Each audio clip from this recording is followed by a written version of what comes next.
Hello friends. आज की class में हम एक क्वेश्चन लेंगे नेट 2025 के पेपर से। देखिए, मैंने आपके साथ नेट 2025 के पेपर से दो क्वेश्चंस ऑलरेडी डिस्कस किए थे। अब हम आज की क्लास में एक और क्वेश्चन डिस्कस करेंगे और कुछ 4-5 क्वेश्चन डिस्कस करने के बाद जो अभी तक हम लोगों ने पढ़ लिए हैं उन टॉपिक से, उसके बाद मैं आपके साथ कॉस्ट के क्वेश्चंस लूंगी। वापस से हम लोग जहाँ पे छोड़ा था वहीं से स्टार्ट करेंगे। अभी के लिए इस क्वेश्चन को देखिए। अगर आप इस क्वेश्चन को देखेंगे, सबसे पहले आपको दिख रहा है कि ये क्वेश्चन हमारा कंज्यूमर सरप्लस के टॉपिक से है। तो एक चीज आप लोगों को क्लियर होनी चाहिए कि चाहे हम मैथ्स बैकग्राउंड से है या नहीं है, हमारे लिए डिफरेंशिएशन, हमारे लिए इंटीग्रेशन जो है दैट इज वेरी इंपॉर्टेंट। हम उसको स्किप नहीं कर सकते। ठीक है, आजकल आपको पता है कंपटीशन बहुत ज्यादा है।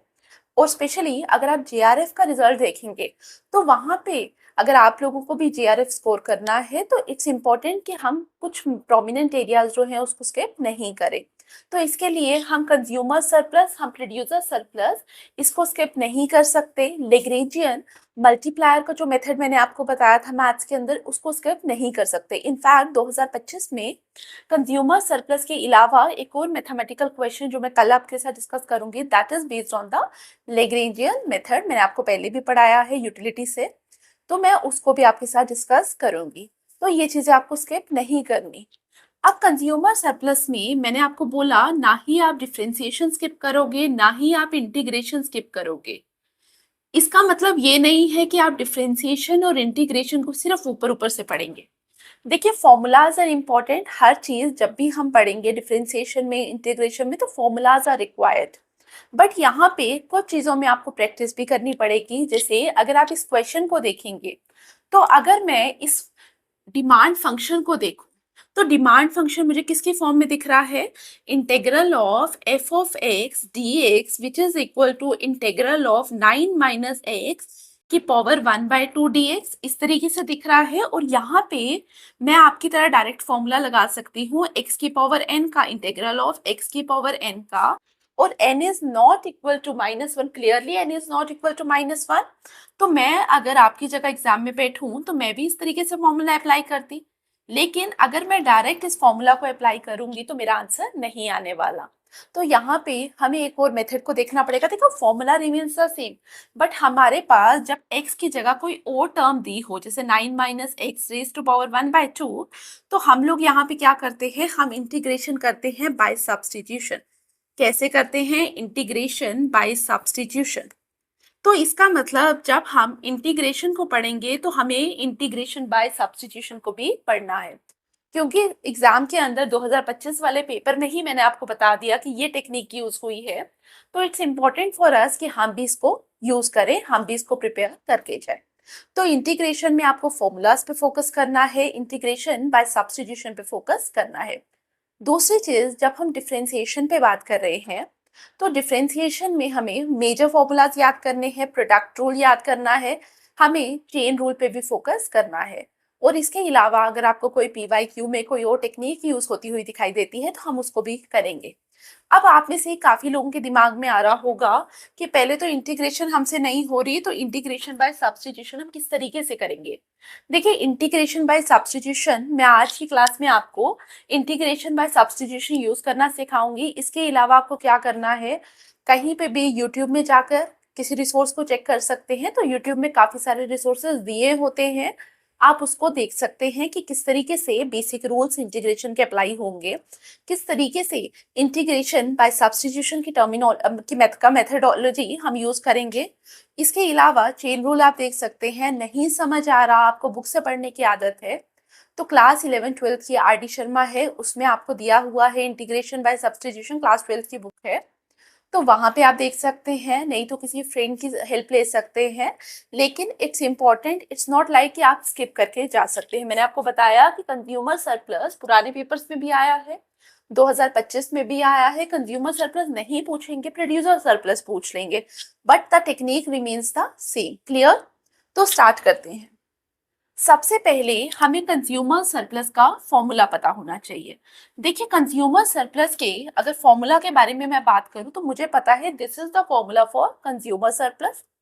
तो मेरे को इंटेग्रल को मैं छोड़ देती हूँ, इंटेग्रल को मैं अलग से फाइंड आउट करूंगी। मैं पहले पी नॉट एक्स नॉट का मल्टीप्लीकेशन देखने की कोशिश करूंगी। मेरे पास एक्स नॉट दिया हुआ है, it is equal to 5। We have x naught is equal to 5। Corresponding to this value of x naught हम लोग क्या फाइंड आउट करेंगे, हम पी नॉट फाइंड आउट करेंगे। अगर मुझे पी नॉट फाइंड आउट करना है तो आप डायरेक्टली इस फॉर्मूला में देखेंगे, डिमांड फंक्शन में देखेंगे, अगर मैं x की जगह 5 डालूं तो करस्पॉन्डिंग मेरे पास p की वैल्यू आ जाएगी। तो p naught is equal to 9 minus x that is 5 which is equal to square root of 4, it comes to be 2। देखिए टेक्निकली मेरे पास प्लस माइनस 2 आना चाहिए, बट आप सबको पता है कि प्राइस जो है that can not be negative, तो मैं -2 को स्किप करूंगी। तो मुझे क्या निकालना था, मुझे पी नॉट एक्स नॉट निकालना है which is equal to 5 into 2, it comes to be 10। आप में से काफी लोगों ने जो फॉर्मूला लिखा होगा वहां पे पी नॉट क्यू नॉट लिखा होगा। देखिए Q naught is quantity, x naught is quantity, सिर्फ नोटेशन का फर्क है। अगर यहाँ पे आप क्यू नॉट लिखना चाहते हैं आप क्यू नॉट लिख लीजिए, बस दिमाग में ये होना चाहिए क्यू नॉट क्या है, Q naught is the quantity. अब यहाँ पे मैंने एक्स नॉट इसलिए लिया because X naught is in the formula. तो P naught x naught is equal to 5 into 2 is equal to 10। ठीक है, तो मैं यहाँ पे अलग से लिख लेती हूँ p naught x naught is equal to 10। Now मुझे क्या चाहिए, मुझे इंटेग्रल चाहिए। अब इंटेग्रल के वैल्यू को निकालने के लिए मैं क्या करूंगी, मैं सब्स्टिट्यूशन करूंगी। क्यों सब्स्टिट्यूशन करूंगी, बिकॉज अगर मैं इंटेग्रल की वैल्यू लूं F of x d x, मैं अभी लिमिट्स नहीं लेकर चल रही साथ में 0 टू एक्स नॉट। आप चाहते हैं आप लेकर चल सकते हैं, नहीं चाहते तो it's up to you. Integral of f of x is what, root of 9 minus x d x. ठीक है, मेरे पास ये है। अब यहाँ पे मैं क्या करूंगी, मैं सब्स्टिट्यूट करूंगी। 9 minus x is basically it's not equal to x ना, फर्क है दोनों चीजों में। तो मैं लूंगी यहाँ पे let t is equal to 9 minus x. आप t लें, आप u लें, आप z लें, कुछ भी लें, ठीक है। हर बुक में आपको हो सकता है नोटेशन चेंज मिले, सिर्फ समझने वाली बात ये है कि हम बोलेंगे कि ये जो 9 माइनस एक्स है इसको हम एक वेरिएबल के बराबर ले रहे हैं, दैट इज t। अब यहाँ पे जब मैंने फंक्शन को t की फॉर्म में कन्वर्ट करने की कोशिश की तो मैं dx को भी dt की फॉर्म में कन्वर्ट करने की कोशिश करूंगी।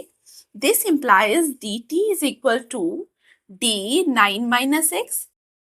This implies dt is equal to differential of 9, ठीक है, कांस्टेंट का डिफरेंशियल क्या आएगा 0, dx का डिफरेंशियल क्या आएगा -1, ठीक है, तो माइनस dx। क्लियर।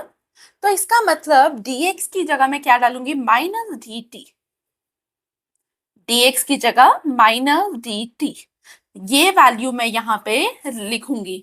अब यहाँ पे एक चीज आप लोग समझना, जस्ट अ सेकेंड,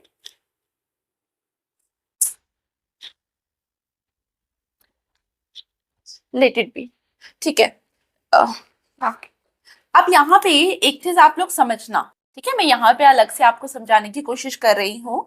मेरे पास क्या है, dx is equal to minus dt। अगर मैं इस हिसाब से फंक्शन बनाऊं, मेरे पास क्या आना था, integral of 9 minus x that is t की पावर 1/2 dx की जगह माइनस dt, यही बनना था मेरे पास फंक्शन। ठीक है, अगर मैं इस चीज को सब्स्टिट्यूट कर दूं तो इस तरीके से मेरे पास फंक्शन बनना था।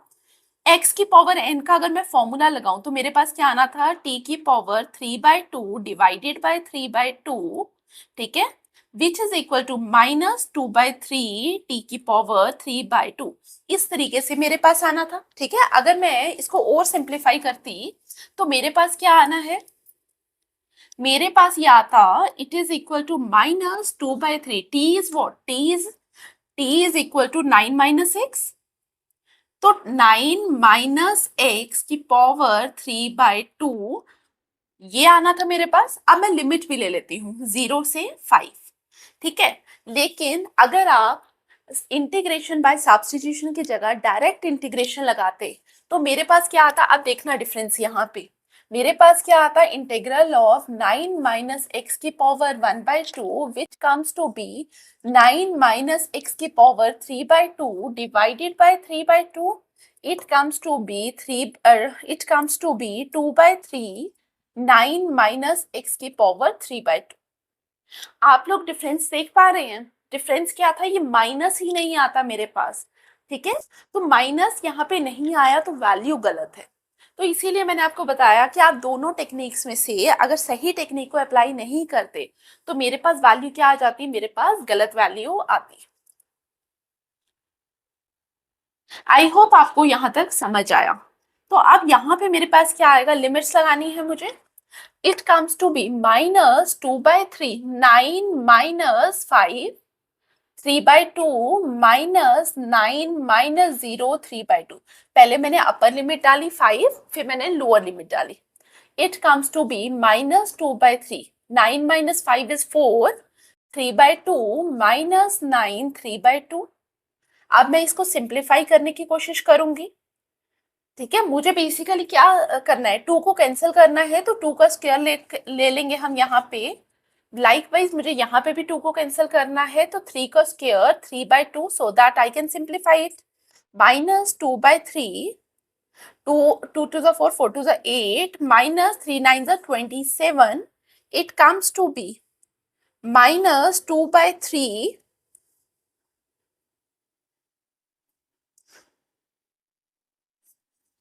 19, -19, 2/3 -19, ठीक है। तो मेरे पास इस तरीके से वैल्यू आई। अब यहाँ पे अगर मैं इसको सिंप्लीफाई करूं, इट कम्स टू बी -38/3। मेरे पास क्या आया, sorry plus, minus minus plus. अब आप लोगों ने देखा कि हमारे पास क्या आया, +38/3। This is the value of this integral, ठीक है। तो मेरे पास माइनस क्या करना है, मुझे इसमें से -P0 x0 करना है। तो हम इसको सब्सटीट्यूट करेंगे। It comes to be 38/3 -10, it comes to be 38 -30/3, it comes to be 8/3। तो आंसर क्या होता, आपका आंसर 8/3 होता, ठीक है। आप में से हो सकता है जब आपने खुद से सॉल्व किया हो तो आप में से काफी लोगों का आंसर 8/3 आ भी नहीं रहा हो। तो याद क्या रखेंगे आप, जब हमारे पास इस तरीके से क्वेश्चन आएंगे जहां पे फंक्शन ऑफ एक्स की जगह, मेरे पास एक्स की जगह कोई और वैल्यू होगी, तो मैं क्या करूंगी, मैं इंटीग्रेशन बाय सब्स्टिट्यूशन की टेक्निक को यूज करूंगी। आई होप आपको समझ आया, इंटीग्रेशन बाय सब्स्टिट्यूशन। क्लियर? ठीक है। तो this is all about the today's class. Thank you for watching, see you in the next class. Thank you.